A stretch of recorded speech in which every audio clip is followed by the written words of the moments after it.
to REIN, the Real Estate Investor Growth Network with your hostess, Josey. Join like-minded real estate investors and accelerate your business towards greatness. You will hear step-by-step strategies for success, interviews with real estate rock stars, and we will dig deep into past projects where we bear it all, including the good, the bad, and some just plain ugly. So get excited. Here's the bestower of badassery herself, the real Josey. Listener discretion is advised. Hi, and welcome back. I'm Josey, the creator of REIN, the Real Estate Investor Growth Network. Whoop, whoop. On today's episode, we have a very special guest who is taking over my seat, and we are doing what we are calling a panel of badass ladies. So we have Yana here who's going to interview us, and you all are in for a treat because she has questions prepared we do not know. We have been drinking, that is official, right, ladies? Right. A little bit. So we have been drinking, but Yana is going to introduce us, and she's a total badass herself. So I'm going to pass it over to Yana, and I will see you on the other side. Here we go. Hello, everybody. My name is Yana Tatarinova. What? So I'm here to interview these badass ladies who are really good in real estate and can answer a lot of questions. I've been in homeschooled for a little while, so I've been learning about real estate for a while. And I am newly a member of REIN. Whoop, whoop. Everybody knows what it means. But before I start my questions and interviewing, I would like to ask you ladies how you got into real estate and maybe how long ago it was.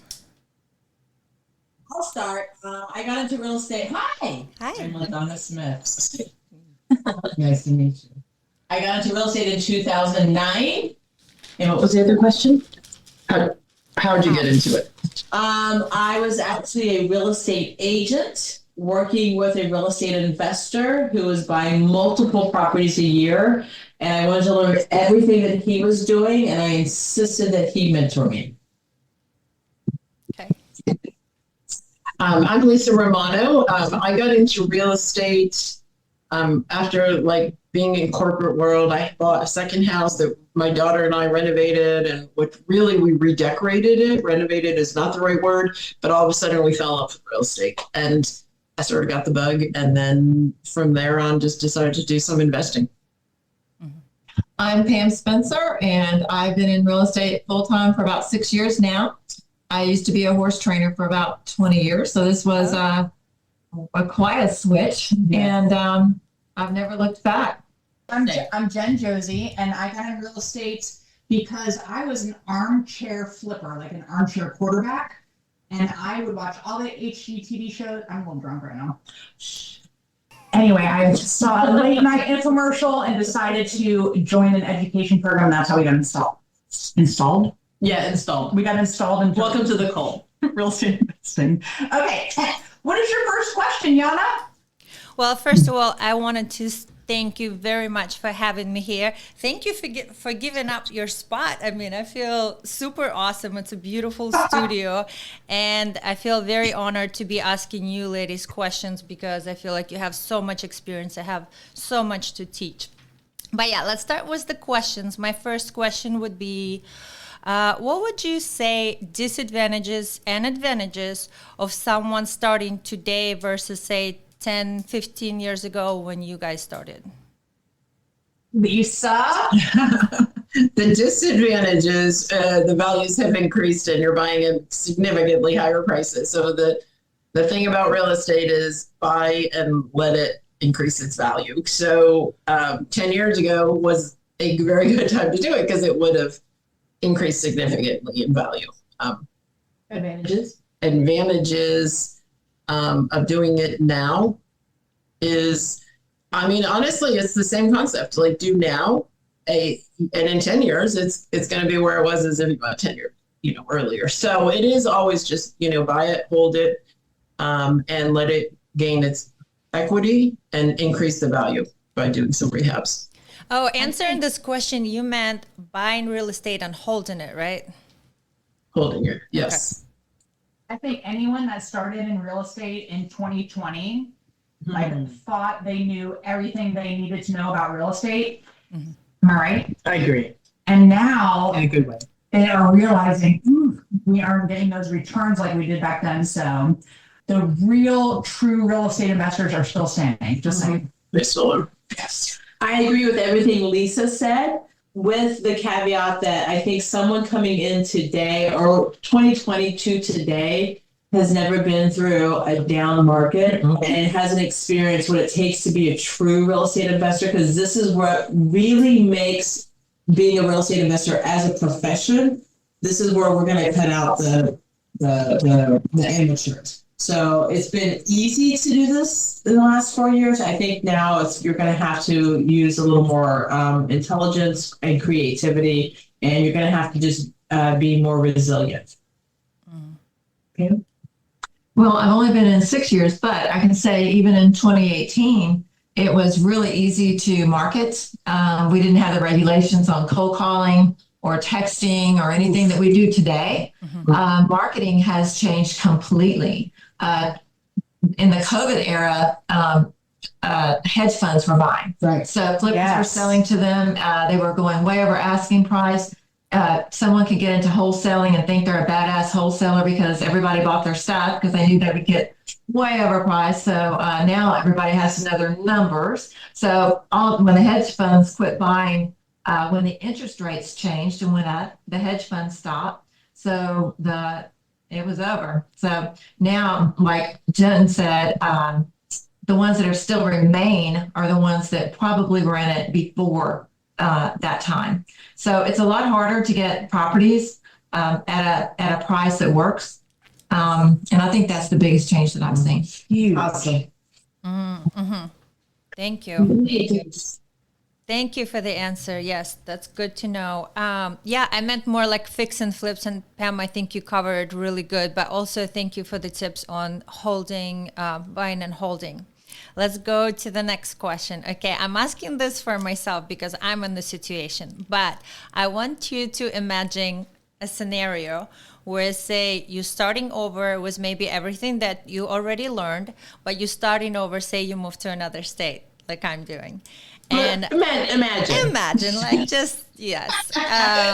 What would you focus on the most, and what would be next steps?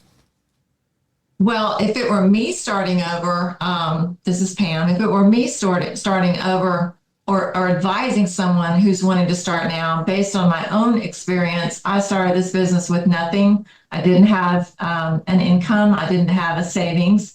I made it happen, but if I were to do it over or advise someone in that position wanting to get into real estate, what I would do is find someone in the area that I wanted to go into. For instance, wholesaling. If it was someone that wanted to start wholesaling, I'd find a rock star wholesaler and see if you can bring any value to their team and join that team and learn with them, even if you didn't really get paid or just got a percentage of something, but just to get that hands-on education.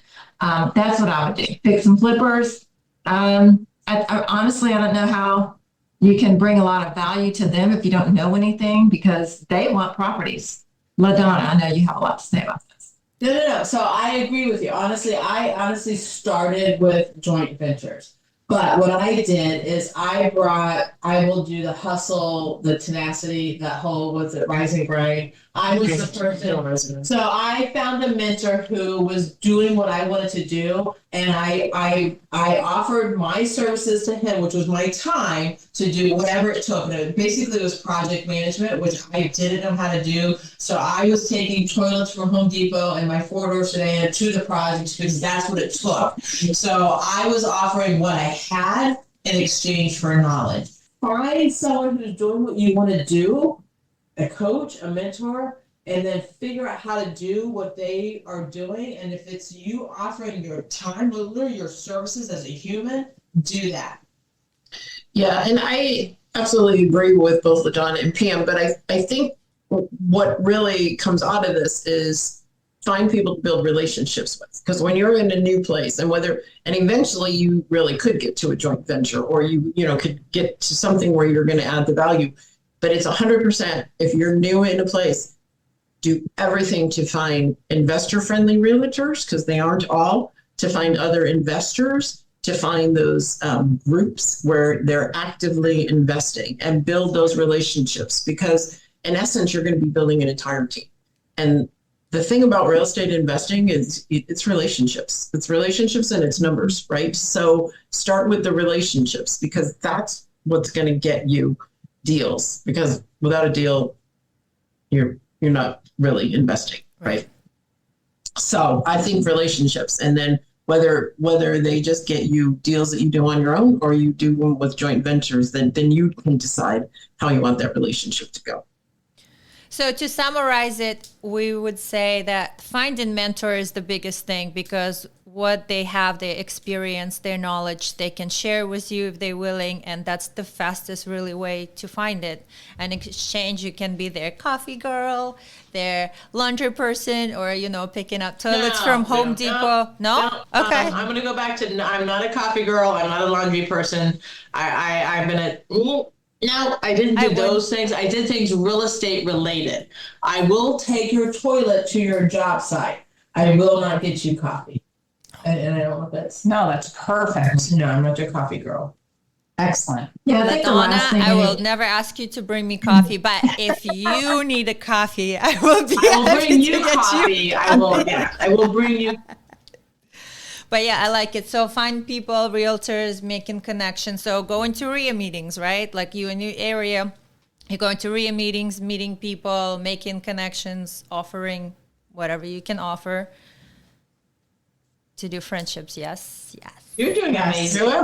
You're rocking this, Jen Josey. Oh, sorry, Yana. You could even hold your own meetups. I've created my own meetups. I've done that too. Yes. So today in this market in 2024, where we're at in July, was a lot of competition, which we hear, I feel like, across the United States. Different people I talk to, they say, competition is ruthless and there's so many people doing it. What did you find is the most successful strategy to find deals? Well, I do a lot of marketing in different areas. A lot of people would disagree with me on this. For me, in the markets that I market in, cold calling has not been my most successful avenue to get deals, although it's highly effective for some. I would say if you have a website or develop, I would recommend getting a website and start immediately working on SEO to get inbound leads, because that takes time. It takes time and seasoning for a website. And I'm going to try not to laugh over here, LaDonna. Texting used to work. There's a lot of regulations. People still do it. It's still effective. There's sending out letters. There's sending out cards. There's services for that. There's a lot of AI now marketing that I haven't gotten into yet, but probably need to. That seems to be really successful for people. Any type of inbound lead is going to be way easier than a cold call lead, a lead that comes from text. Those are warm leads. You really have to have the skills to handle those leads. And whatever lead you have, if you don't have follow-up, you have nothing. Say it again. Preach louder, please. Follow-up. You call, you text, you email, you call, you text, you email. You call, you text, you email. Until they're dead. Yeah. Until death do us part. One of us dies and then it's over. Block you. And if you die, then you have heirs you can follow up with. And That's right. So That's right. That's right. Say it one more time. Say it again. There's fortune in the follow-up. It's not my saying, but it's I've heard that before. Fortune is in follow-up. Yeah. That's right. Hey, and that has happened. I've been there. Recently, I had followed up with someone that I had been following up for. She lives in New York, has a downtown Raleigh house. vacant. And and so for 3 years, yet her one of her relatives didn't want to sell. So here I'm calling, and the number's been disconnected. So I look and I find her obituary.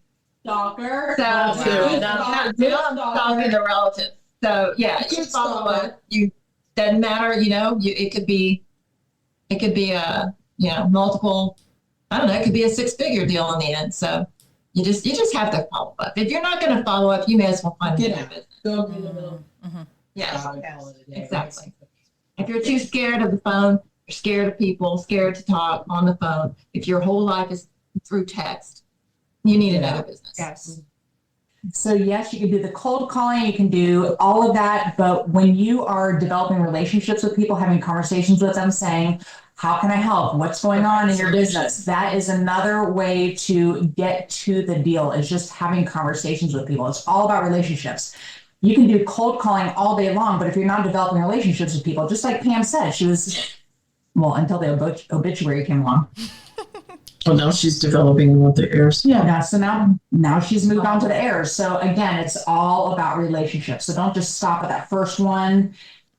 Realize that, a transaction in real estate can be the largest transaction that someone does in their lifetime. So you want to just make sure that you are respecting their fears, everything that goes along with that real estate transaction as well. That's only my 2 cents for that. My 2 cents is following what Pam said, like follow, like and follow up.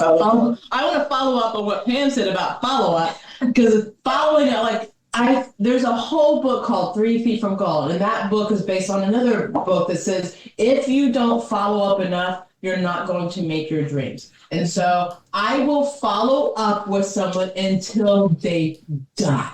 And I hope you hear that, until they die. And when they die, they have heirs. And I will follow up with those people.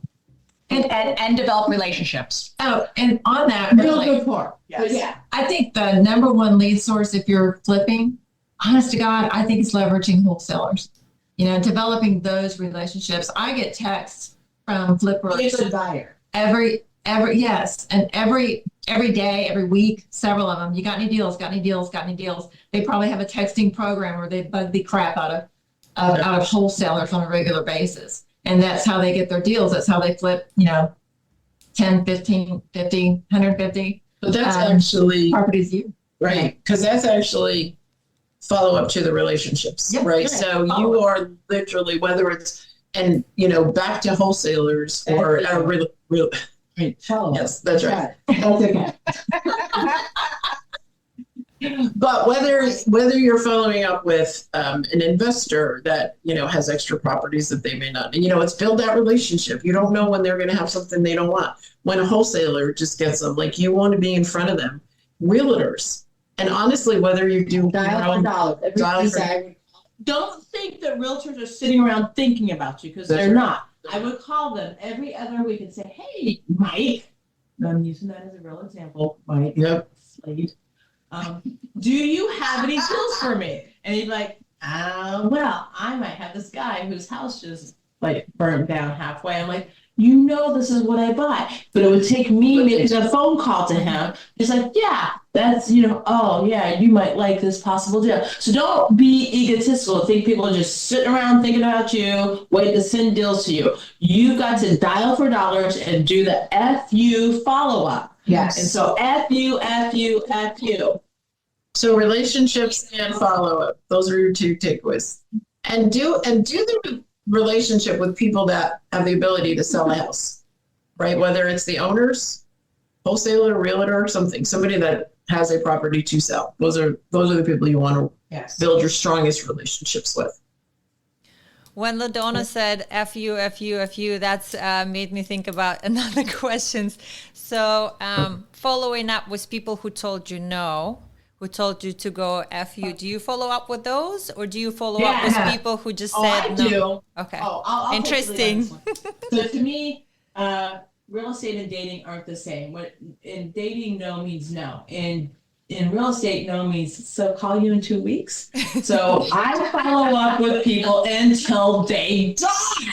And then I follow up with their heirs. So I feel like sometimes some people who should be distressed sellers, they're in the distressed seller category, don't know that they're distressed sellers because they're in the state of denial.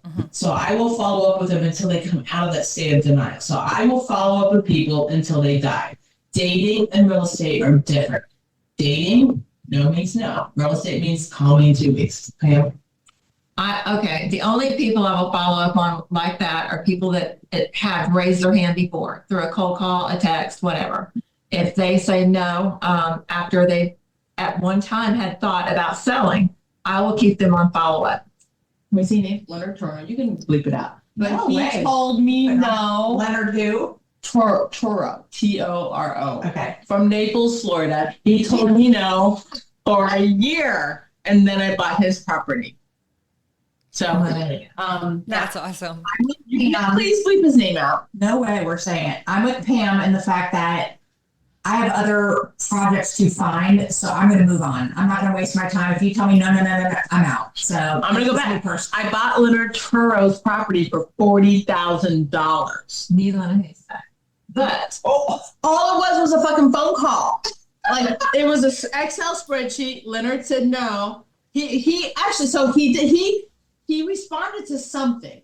I was like, I just kept on. And one day he's like, you right. You wore me down. You right. And You wore me down, exactly. But it was. I think it just takes some intuitive. Yeah, I agree. I think it takes a little bit of intuitive, and maybe with time, as you become more comfortable, you're like, well, when you told me no, I feel like you may be in denial and you want me to call you back later, that kind of thing. Only in real estate, LaDonna, not in dating. Yes, agree. Yeah, so to me, it's a phone call. Dating, no means no. Yes. Misogynistic asshole, no means no.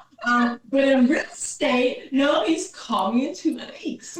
And so he said yes, and then he said, oh, I don't know. And so for me, it's just a phone call. Let me just call Leonard this week and see how he's doing. And he ghosted me. And then 2 weeks later, I'm like, hey, Leonard, haven't talked to you in 6 months. Well, I was just following. Yeah, you do it like whatever, because you should have enough leads that you're not calling Leonard every week because you've got other things to do. How long did it take you, and how did you find your first deal? So I joined an education program and I was like, who's going to sell me a house? I don't know anything about real estate. So it took me a whopping 6 months. And I was sitting with 2 of my coaches and I was looking at a property and I said, hey, I think I want to put an offer on this property. It's from Craigslist. And they're like, what are you waiting for? And as I was walking out to the parking lot to call this guy to give him an offer, they said, hey, Jen, remember, everything is negotiable. And I'm like, okay, everything's negotiable. Everything's negotiable. So I'm walking out and I get him on the phone. I'm like, hey, yeah, so you were asking $55,000 for this property. Is that price negotiable? And he's like, sure, what's your price? And I was like, okay. I was not prepared for the follow-up question. So the first thing that popped in my brain was my high school basketball number. And I said, 44? Was that your basketball number? No. Okay. So he wanted 55 and I'm like, would you take 44? He said, sure. I'm like, okay, I'll send you a contract in a few minutes. And I hung up and I was like, so that was my very first one, but it took me 6 months exactly. And it offers was we did several offers. So in the beginning, all we did was go to things that were listed on the MLS. We'd go to open houses, and then we'd make offers and like, these are our numbers, but everyone was looking at properties that were listed on the MLS. So we had a ton of competition. I went to Craigslist. I found this property. He wanted 55. I'm like, is it negotiable? And he's like, sure, what's your number? So we ended up buying it for $44,000. Anyway, it wasn't a fantastic deal, but we ended up wholesaling it, but we sold it for $67,000. So we made some quick cash right there in the very beginning. But again, it took me 6 months of my educational program where it's like you learn by doing. I think that's the most important thing when you're first starting off. Yes, you learn by doing. You just got to get out there, rip the Band-Aid off and go for it. Right, Pam? Right.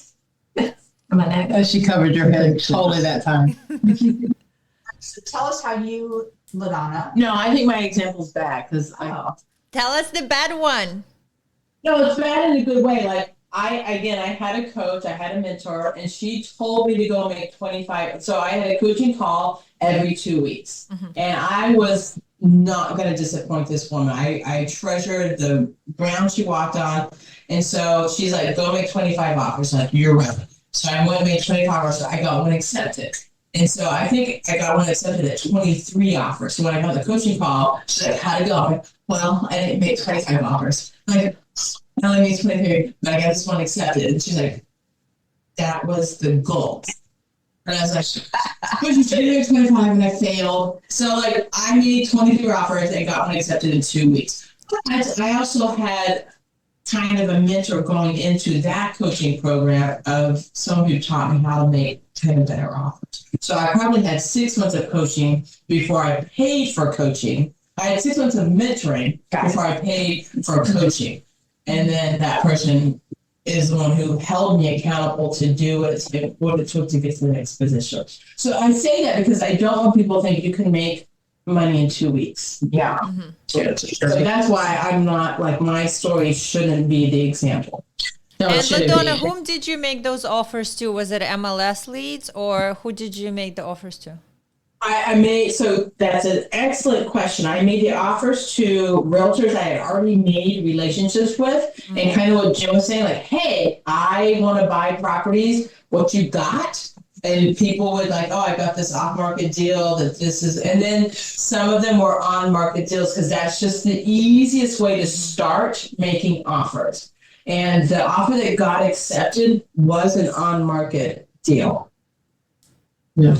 Yeah, my initial deals, the time frame's about the same, and I had a similar coaching as Jen and LaDonna. But in that first 6 months where I was just, making offers, I would definitely say that fear and learning and, no confidence, like my offers were insane. Like they, properties might have been listed at like 150 and we were off like 25. Like, I mean, you're just not in the game. It was just like, because we were just being so conservative in rehab. And so, once we dialed in to really doing the right deal analysis, we were doing deal analysis, but we were just like, that is going to cost so much. Like our just numbers were insane. They were just so crazy. But once you do get dialed in, but that 6 months is a very good learning. You're out there doing it. You're out there with it. Mine was an on-market. We got 2. Our first 2 came on the same day. Yeah, we did. Scary. It was a little scary. And one went good and one didn't, but that's another podcast. But anyway, it took, from that 6 month period, we were like, we're not doing this right. Like and I don't know why the realtor didn't tell us, like, I'm doing a lot of paperwork here. And she's actually a dear friend of mine to this day. But I laugh because I don't know why she is, because we were putting insane offers in and making her work for it. But once we started really like saying, like, let's get this tuned in, like, let's get these numbers right. We had like the 2 properties in, I think it was month 8. So once you're in there and you're making valid offers, it happens faster. Honestly, I think it took me 6 months just to get a hold of conversation, because first like 3 months, I'm like, people would start talking about stuff and then they would use something like MAO and ARV. And I'm like, you lost me. I need to go look up what ARV means again, because now I don't know what you're talking about. So it took me about 3 months just to learn all the language, or at least basic language, because something new I'm learning about every day. But yeah, just the basic language that people talk, I'm like, okay, you lost me. And now this lesson went, because I don't even know what you're talking about anymore. So yeah, learning curve at the beginning. Pam, how long did it take you to find your first deal, and how did you find it? Well, I started with no budget, no money, no advertising, anything. So I drove for dollars. Like I drove neighborhoods and took vacant homes, skip traced them, looked up their numbers and called them. I did a lot of that. My first deal was a for sale by owner, and it was in an area that wasn't really a hot area. It was kind of out in the country, but and I had no idea, how to dispo, how to find a buyer. I didn't have buyers, although I was going to the RIA meetings. But I ended up partnering with someone that I met at a RIA meeting. So we JV'd on that, joint ventured on that one. That was my first deal, and it took me 2 months. And you bring up a really, really good point. That's a really great question, because I believe if you follow social media, you see people posting these checks, got my first deal, you see a 10,000, 20,000, whatever. It's important to ask the follow-up question. Well, how long did it take you to get that? And most of the time they're going to say 6 months, a year and a half, 2 years. Well, that's very important knowledge right there, because otherwise everyone assumes you can just get into real estate and start making $10,000 checks. Yeah. But how much money did it cost you to get there? That you got a $10,000 check. Yeah. You paid $60,000 that year to get that $10,000 check. So it needs to be said that there's nothing easy about this business, and people tend to make it easy. Your gurus out there that sell courses tend to make it sound so easy. And it's not. You have to develop yourself, your sales skills, your negotiating skills. Everything's about negotiating. 1,000%. And if you don't know how to negotiate and talk to someone on the phone and know what you're doing, especially in this day that we're in right now, you're not going to get any deals. You're going to go broke. So true. I agree. Well said, Pam. Mm-hmm. High five, Pam. I agree. Yes. It can get so discouraging when you see overnight success, where it's really not overnight success. It's just happened that way. Well, you guys been doing it for a while, and I would like to know if your strategy and focus in real estate, as you pour in this, and the focus in real estate changed from when you began to today. 1,000% and 20,000%. 120,000. Yes. Be flexible, like an acrobat. As Ross said in Friends. Who's Ross? Ross from Friends. Pivot. Like, you can't give all the examples of how you have to pivot. You have to be in tune and realize real estate is a bell curve. It's always been a bell curve. It goes up and it goes down. It goes up and it goes down. We're in a down, and people who just got in from an up need to learn how to pivot. So you're going to have to do things differently than you did 3 years ago. I started investing in 2009. I pivoted 74,512 times.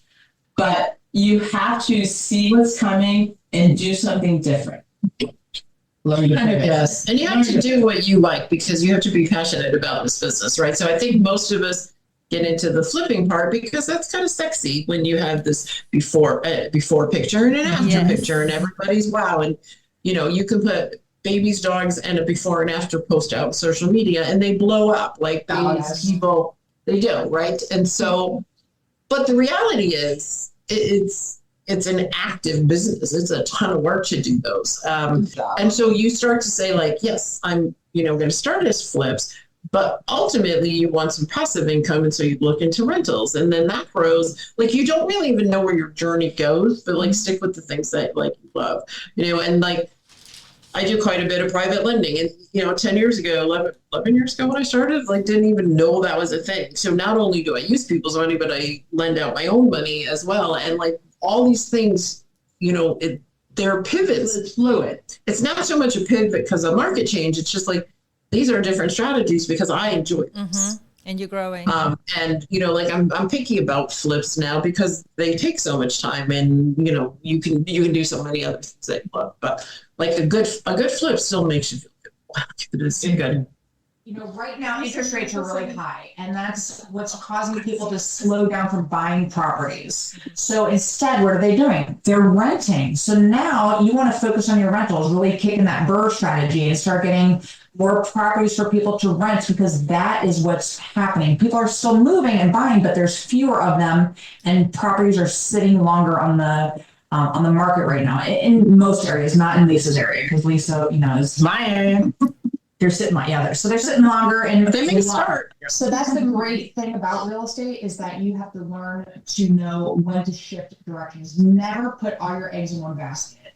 I've had friends who were in the short-term rental business, and all they had was short-term rentals. And when COVID hit and they shut down the short-term rental industry, they were out thousands and thousands of dollars each month. So the best thing you can do is diversify your portfolio. You can do some flips here. You can do some short-term rentals. You can do some long-term rentals. Just have a diversified portfolio. Wholesale in there, like Pam, badass Pam over here. And, just really be ahead of what's going to happen. Always be marketing, even though right now I've been sending out postcards since the beginning of 2024. I have not received one call from postcards, but I know they're putting them in their drawers because they are going to call me when they are ready to sell. So I'm still doing it. I'm still going to be the squeaky wheel. And when they do get ready, they're like, okay, fine. The interest rates aren't going down. I'm going to have to sell at this point. I'm going to be the first person they call. So always be on top of things, but have the foresight to definitely pivot ahead of it. Did you want to add anything, Pam? No. I love that. No, I love that point that you changing your strategy as the market changes, as the situation changes, and with everything going on. Yes, I love that. And your life, Yeah, and your life too. How much time you have, how much money you have, you changing. In your life. Like I'm in a very different place than I was 11 years ago, right? So the reason that we're doing this is for our life balance, right? We're not doing it. You're not doing it for any other reason. You're doing it for yourself, and so that you can have the life that you want. So it's life by design. Right. And Lisa, you already touched on that. One of my next question was going to be, fix and flip, as sexy as it is and as attractive for real estate as it is a full-time job. I see it as a full-time job because you're doing it, you're actively searching it, you're fixing it, you're selling it, the job is done, you get your money, and that's it. So until you do more, until you go out there and do full-time, you're not going to get money. So investing in real estate, when we say invest, for me, it's more one of the attractive things why I got into real estate is it can be more passive. And when I say passive, I don't mean completely passive. I don't think it can be completely passive, but more of making money when you sleep, when you're investing in long-term rental, short-term, whatever it is, could be maybe commercial buildings. So fix and flip more like a full-time job, but investing in real estate as far as like keeping the properties. And I don't know what my question was. It was just like more of a comment. Because we get into fix and flip before and after pictures. We remove this wall, but investing like more wealth building, I guess, coming from keeping the properties, right? I think your question, and I think this is a great direction here, is because flipping houses is it takes all your time, but you're talking more of how can you get in real estate and have it be a passive part. And I think Lisa was just touching on it, is that she's been in it so many years, and that now she just, not just, but she is a private money lender, and that is very passive. So explain how being a private money lender can be a passive part of being active in real estate. Yeah, and so as a private money lender, you have to it's all relationships again, right? But you are finding investors that need to purchase properties. And so you lend money to them, and, whether it's personal money, retirement money, whatever it is. Asset-based. And right, exactly. It's very asset-based because it is backed by the property and insured and secured. And there's a whole bunch of things that go with it, right? But it becomes passive because they're relationships that you have. You're looking at properties, you're investing in these properties that really go for 12 months. And so for a 12-month period, you earn 12%, 13%, things like that, right? So I'm not managing anything day to day. I keep a relationship with them. I talk to them on the regular to understand, make sure, right, the project's still going along. But that's very passive. Like if you're doing, to me, one of the mentors that I had there with our coaching program was if you spend less than 4 hours a month on something, that's a passive income. And in private lending, that is what I do. My short-term rentals are actually set up that way but it took a bit. It didn't just happen overnight. But at this point, I've got very solid management in place. We've got handyman. He covers everything. Something happens, he might call me. I don't think I talk to him an hour or a quarter. But we talk about market when we do. We talk about the progress. So again, that has become passive. Now, short-term rentals aren't always that passive. I've got some longer-term rentals, that you're a little bit more active because I am spending more than 4 hours a month on those. But again, I'm not spending 40 hours a week. So you do want some of the, variety there in your investments. My watch out is always real estate is a shiny penny and everything sounds good. So watch out for that because you can be like, oh, I will, I'm going to do rentals. And I've done it. I'm going to do, somebody told me, I know somebody that like invests in mobile homes and I'm buying mobile homes that I don't know anything about 4 hours away in areas I don't even know. Like Salem, Ohio, so be careful with those kinds of things, and that just kind of comes with experience, things like that. They were intended to be passive, but they weren't because mobile home people just leave. I didn't know that. They just leave the trailer. I guess the word mobile, they didn't actually take the trailer, but they were very mobile. But anyway, so that you do. And all right, so we are coming to the end of this podcast. So there you go. What is a good wrap? Ton more questions, but can I have just one more fun question? You're going to have one more fun question. One more fun question. So, absolutely. Yes. We all ran out of alcohol over here, so we got to go on a beer run. We didn't run out of time. We ran out of alcohol, damn it. Let me get my drizzling hat out. Go ahead. So the fun question is, what is the biggest, we're not going to call it mistake, because if we learn something from it, it's a lesson, or what they call a dumb tax. What is the biggest dumb tax lesson mistake that you ever had in your experience with real estate? Okay, go ahead. Okay, so for me, this is Jen. The biggest mistake that we had was going after a property that we shouldn't have.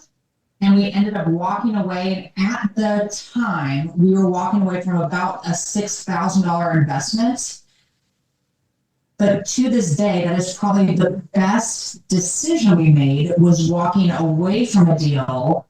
Those are sometimes your best deals, are the ones you walk away from. Because I had great coaches, because they taught me stick to your numbers. I was really just pushing to get that next project. And it was not the right project. So the biggest lesson for me to learn on that one was, yes, it hurt to lose that much money, but in the long run, we would have, I'm swearing my words because we ran on alcohol.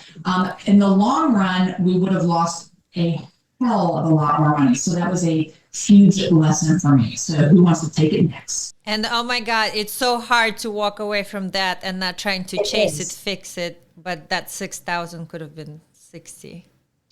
Yeah. Yes, and that 6,000 that I walked away from could have turned into a $60,000 deficit. Yes. And it's just, you have to trust in your coaching and your guidance and the numbers, because they do not lie. And I was just really, it got emotional, and real estate can be super, super emotional. You're like, I want that deal so bad. But in the long run, we are absolutely grateful that we made the decision to walk away from $6,000. Yes, it hurts, but I know. Well, we did very similar, only the opposite. I would say that this is all numbers, and it took a little bit to really understand that these are numbers.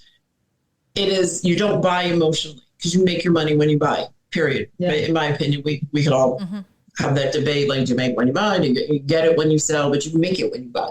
Anyway, we had, trusted realtor, we had somebody's cousin's, somebody that was a contractor, that was not a good decision. And then we had wrong ARV. Those were all numbers. But what we didn't do was kind of know enough to confirm those numbers, right? And so we did the opposite of Jen. We plowed through our numbers. We had a hard money lender tell us, we didn't want to lend. It was too risky. We think this is off data, literally short of saying run as fast as you can, which I really wish he did, because we did not.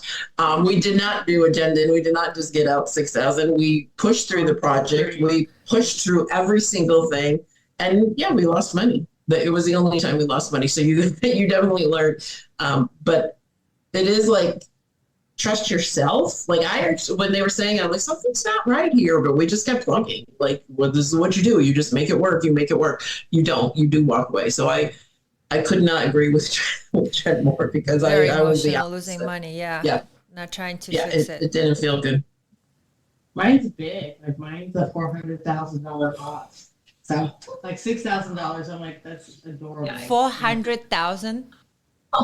Yeah. So it's like so this is where like Pam and I sometimes disagree, but because I have a pain so deep, or she's like, do joint ventures. And I'm like, Do it 400,000. you want joint ventures? But like I have a $400,000 loss because of a joint venture, and it's I mean there's 1,000 lessons I could learn and bestow on people on another podcast. A lot of it's my fault. A lot of it's my seeing the red flags and like. Yeah. So the I would say half the red flags I saw, and this is not.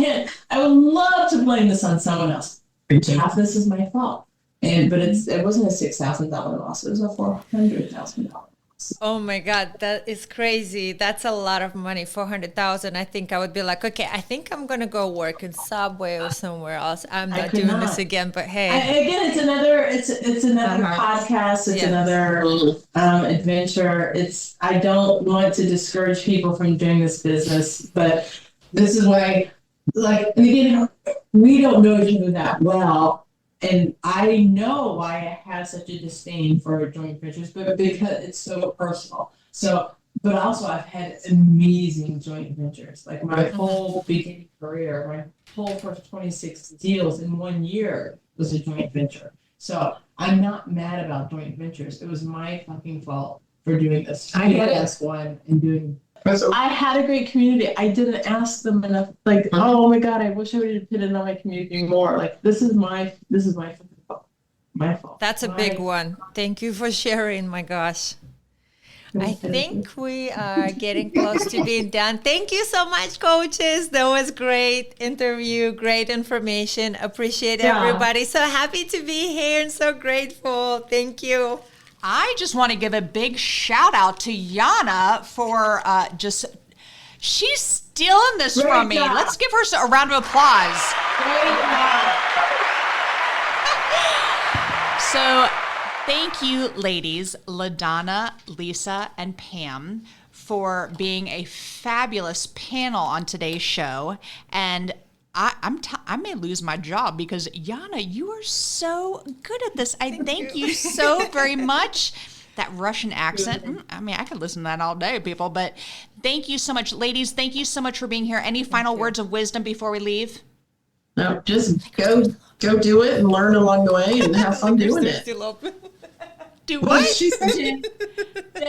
Liquor store is still open. Oh, the liquor store is still open, Yana.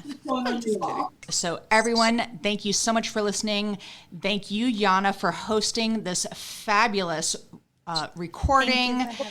I'm telling you, I may have just lost my job because she was so good at this. So thank you, ladies. And that is all. Thank you for listening. We'll catch you on the next episode. Now go out there and share your badassery. And don't forget, make it a great day. Take care. Bye-bye. Whoop, whoop. Thank you for listening to RAIN, the Real Estate Investor Growth Network. Be sure to subscribe on your favorite podcasting platform so you never miss an episode. If you need more badassery, you can follow Jen Josey by visiting therealjenjosey.com or become a member of RAIN by registering on rainmastermind.com.